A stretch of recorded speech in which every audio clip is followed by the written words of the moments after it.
皆さんこんにちは。ラジオ成田ボイスクルーの上川です。前回から日本の昔話を英語でということで始めましたけれど、今日はその第2弾目で、前回と同じように鬼の話ですけれど、今回はちょっと思考の変わった鬼になっています。題はThe ogre who sank down to the bottom of the sea.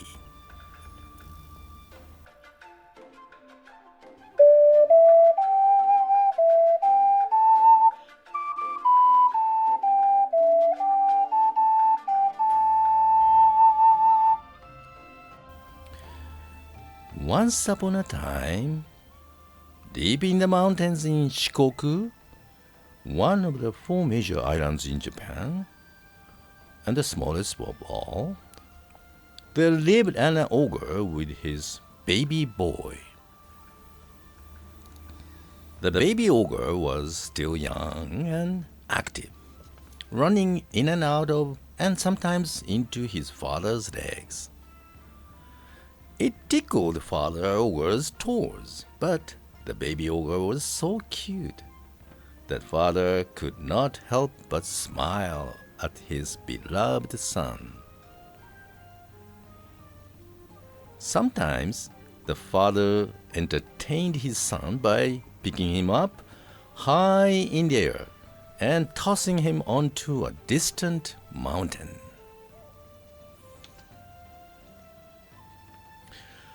Hurrah, Dad! A perfect throw, perfect!The baby ogre clapped his hands for joy when he landed on a big rock of the mountain. Daddy, can you come over here too? Please! The father ogre was so gigantic that he could hop over to the mountain in one step. Once again, he picked the baby ogre up and whoosh!tossed the boy over to another mountain, even farther away. By throwing the baby ogre from mountain to mountain in this way, the father ogre hoped to make his son strong and healthy. When the baby ogre got tired from this exercise, his father would give him a ride on his shoulders.One day, the father and the baby ogre walked along singing this song. My big boy, my big boy, my dear baby boy, what's your wish? What do you want? I want the sun up in the sky. You can't have the sun, my boy.I want the moon up so high. You can't have the moon, my boy. Then I want the wind to help me fly. You can't have the wind, my boy. Then give your horns to me. Ogres had two horns.Suddenly, they found they had followed the river down to the foot of the mountain.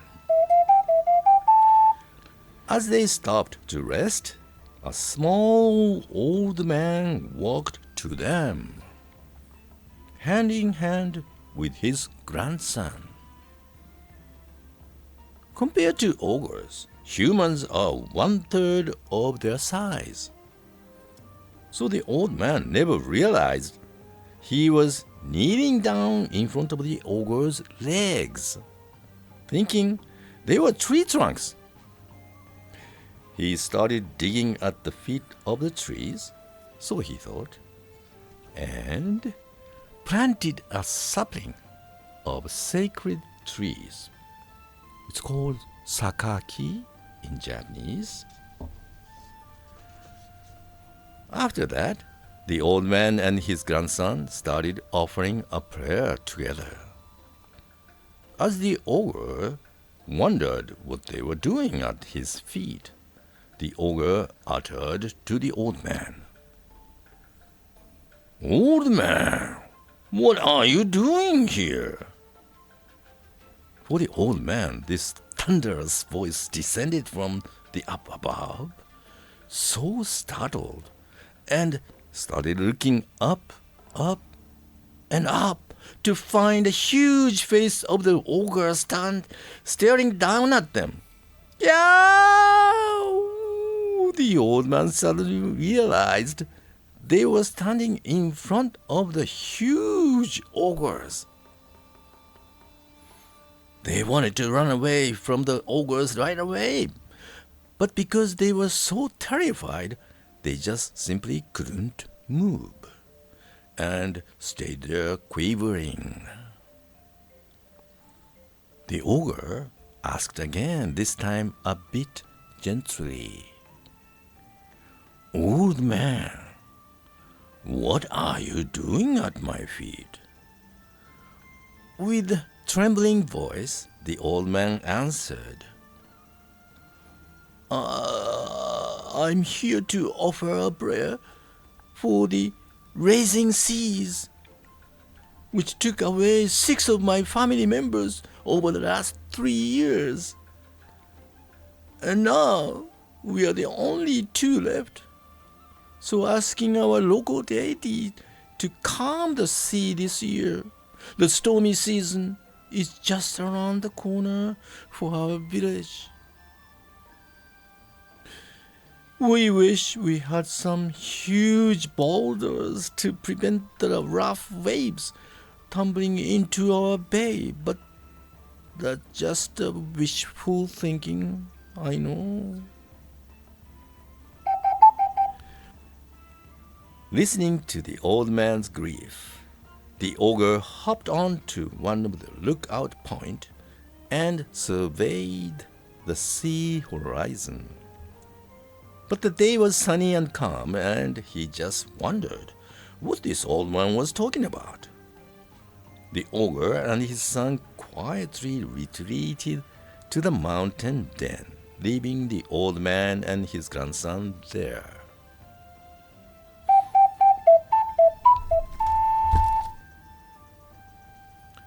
One morning, the ogre and his son were sleeping in their mountain den, a cave in the cliffside.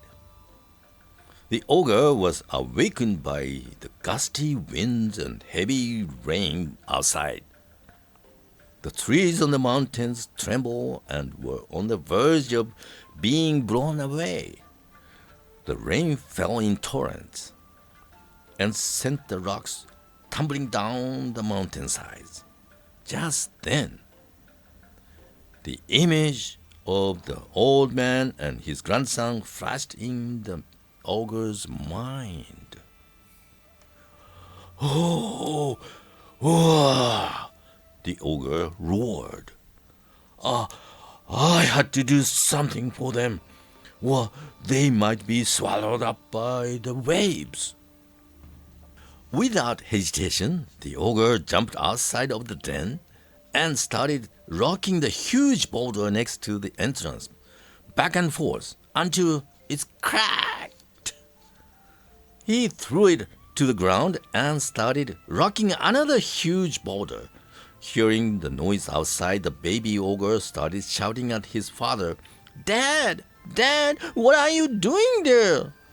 Seeing his father acting crazily to move the huge boulder, the boy was panicked and began to cry.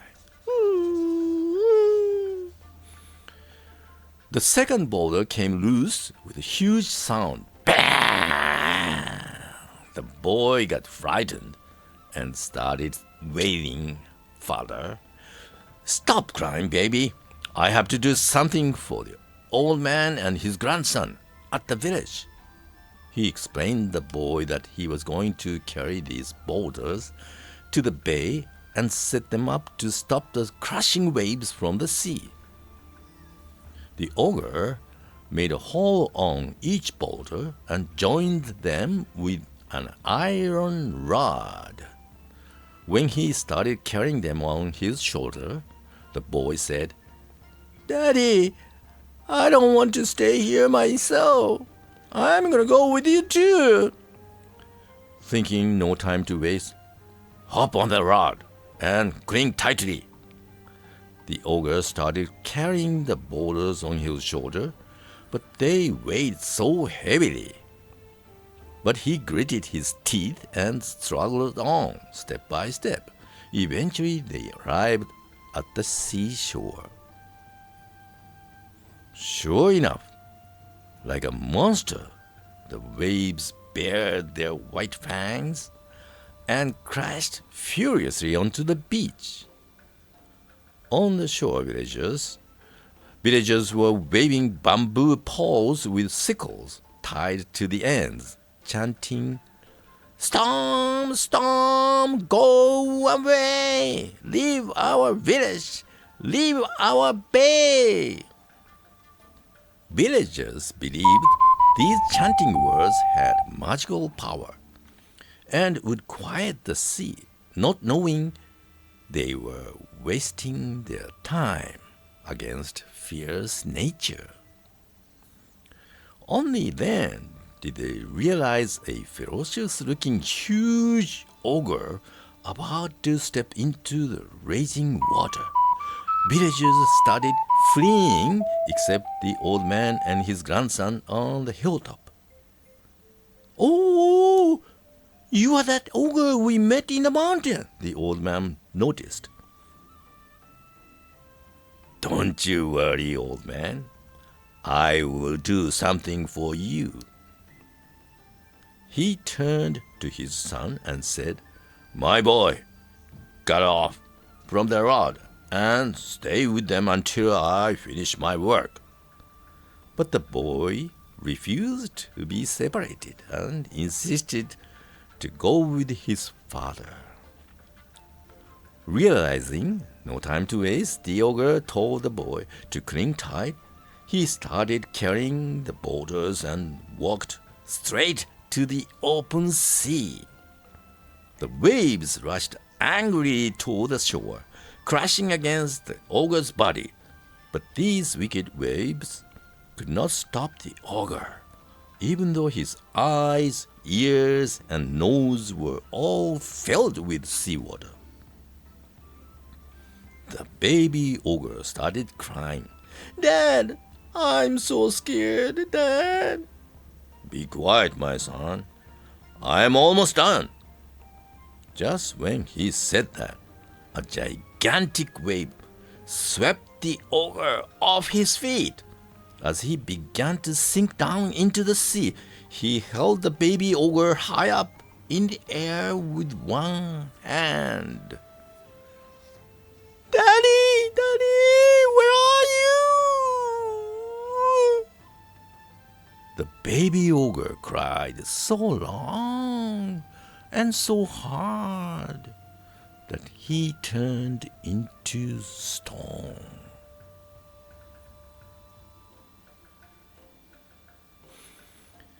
If you have a chance to visit Shikoku, be sure to go to a bay called Kure in Kochi Prefecture. You can still see the two boulders the ogre left to protect the village. You can also see the baby ogre rock as well as the holes which held the iron rod. Even today, these huge rocks protect the village from the stormy sea. So say the descendant of the old man and his grandson. That's all for today. いかがでしたか？日本の昔話の中では人間のためにいろいろやってくれる鬼というのもお話として残ってますよね。それではまた次回皆さんのお耳にかかりましょう。ラジオ成田ボイスクルーの上川でした。